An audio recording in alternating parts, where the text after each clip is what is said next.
All right, you guys, so we're on day 9. Okay. Flipping over to the math section. We have another problem regarding the cider versus juice.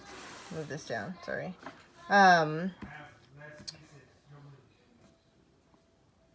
This is similar to day 8's problem. So you have your juice that's $7 a gallon, and you have the apple cider that is in 8, 4, and 2,300 ounce boxes, and that price is $2.39. So for A, you just need to find out which product is the better deal, okay? And I'm going to tell you guys right now, this problem, you need to find the unit rate for a gallon of the cider, and the unit rate for the boxes, the 8, 4.23 ounce boxes. These prices and these sizes are the same as day 8's problem. So I want you guys to go back to day 8, find out the unit rate for each product, and that's going to be your answer for this problem. Which one is the better deal? So you're trying to find the better price per ounce. And we did that in day 8. And then B, you're going to do something similar, but now they're just changing the prices for you. So now they're saying if the juice boxes are $1.79, so like yesterday, I'm going to set this up. We had our cider here. So I have my cider, and your cider is going to be $6.50 for 1 gallon. That's my cider. And then the juice we put over here. The juice is $1.79 for those boxes. And again, we have 8 boxes. So here's my 8 boxes, and each box is 4 and 2,300 ounces. Okay. So we want to find the price per ounce. Again, very similar to day 8's problem. So I'll work a little bit more out for you guys, and I'm going to want you guys to finish this. So the cider, $6.50. You want to find the best price per ounce. So up here in your problem, again, it tells you there's 128 ounces in 1 gallon. So for my cider, I'm just going to change my units from 1 gallon. I'm going to change that to 128 ounces. And I want to find that unit rate. How do we do that? You're dividing. Okay, $6.50. Remember, our fraction bar means we're dividing by 128 ounces. Okay, so your problem is going to be a price per 1 ounce. Okay, and that's your unit rate. That's going to be your unit rate for your cider. Okay, I'll separate this. So for your juice, you're going to do the same thing. $1.79. Okay, we're comparing dollars, the price, to ounces. So we need to find out how many ounces are here. Well, we know there's 8 boxes. Each box is 4 and 2,300 ounces. So you guys need to multiply. When we multiply, we get 33 and 84/100 ounces. Okay, so this is $1.79 for 33.84 ounces. You guys are going to divide and come up with your price. This is going to be your price per 1 ounce. Okay, so you're going to compare the price you found here, that's your cider price, to your juice price. Okay, remember, this is your unit rate. Unit rate because it's telling us the cost per 1 ounce. Your cost over here per 1 ounce. So compare your costs, and that's going to be your answer for B. B is which one does this change your decision? Meaning, do these new prices, okay, change your decision about the best price that you found for A? And A, again, is from yesterday's problem, day 8's problem.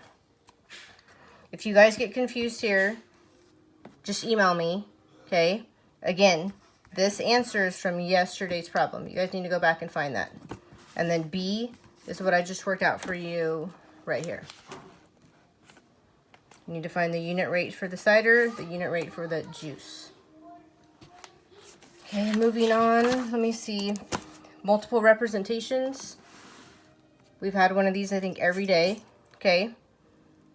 And this one, they are giving you the information for the graph here. Okay. Create your table. Give me an expression.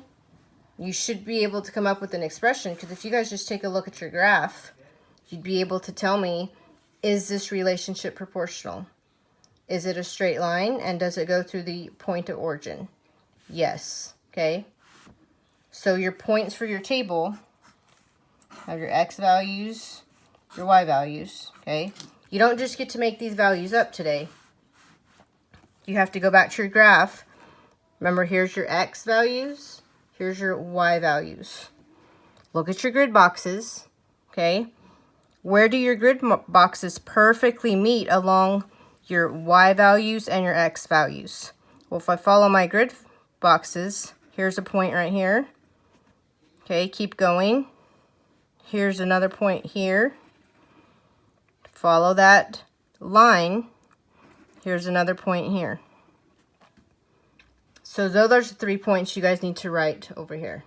Okay, so your first one would be when x is 2. Here's my x value. Okay, when x is 2, what is your y value?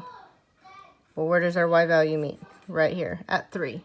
Okay, so your y value would be 3. You need to do that for those other 2 points. Okay, write an equation. Remember, our equation should be in y equals kx form. You need to find the k. K is your constant. And then describe your relationship in words. Moving on to your next page. Percent of a number. I'll work out a quick example for you guys. Your first one is, what is 95% of 600? We'll set that up using a proportion. So I'm going to do number 1. Remember, when we set up a proportion, part over whole. And we're finding 95% of 600. So again, part over whole. That was just a reminder. So out of 95%, 95 would be your part, because 95 is part of 100. Okay, and this should be proportional to what we're trying to find. 95% of 600. So we need to find what number, we'll use x, is 95% out of 600. 600 is the whole part we're trying to find. The whole. We're trying to find the part, I'm sorry. 600 is the whole, x would be the part. 95 is the part, 100 is your whole. So then your proportions, we're going to set this up this way. Remember, our diagonals need to equal each other.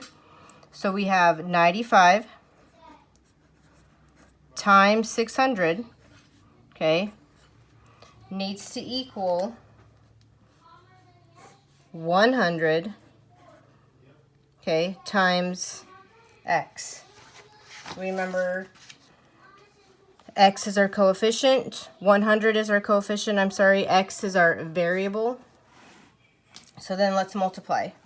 95 times 600, and I did that already for you guys. would be 57,000. We multiply these. Okay, so this is going to be 57,000. Okay, and that's going to equal 100 times x is 100x. So now we have a one-step equation. We have 100 times x. We need to undo this operation. I don't want to know what 100x is equal. I want to know what 1x equals. So divide by 100. Divide by 100. Okay, 57,000 divided by 100 will give us 570. 100 divided by 100 is going to give us x. So x equals 570. So to check your work, you guys should be substituting that value back up here in this original equation. So then let's check. If x is 570, let's see if that works. Is 570, okay, that's x, times 100. Does that equal this diagonal? Does that equal 95 times 600? This would be 57,000. And we already know this is 57,000. So yes, you know that works. So set up your proportion. We're going to cross multiply and divide to find your variable.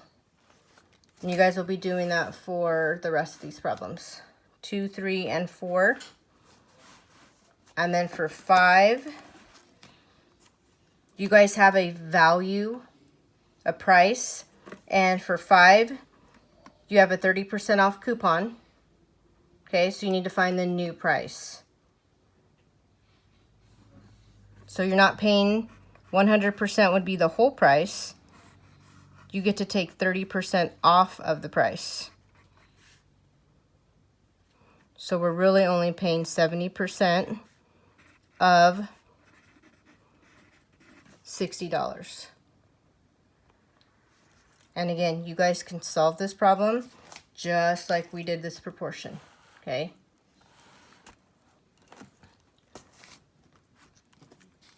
So you guys have 6 and 7 here. And then your last problem, you're finding 55% of 800, okay? So your strategy, you can use proportions. You can even convert your percent to a decimal and then multiply. That would be a strategy you're using. A model or visual, any type of model or visuals that you guys can come up with to help you solve this problem. A story, okay? 55% of 800. Well, over here they were dealing with pricing, so that might be an easy story or sentence to write about this problem. And then how do you know your answer is correct? If you're setting up a proportion, you guys should be going back and substituting whatever your value is. Substitute it back up in this proportion and make sure you guys are correct. And I believe that's it for day 9. Day 9 and one more day, and that would be day 10 of the packet. So let me know if you guys have any questions. Thank you.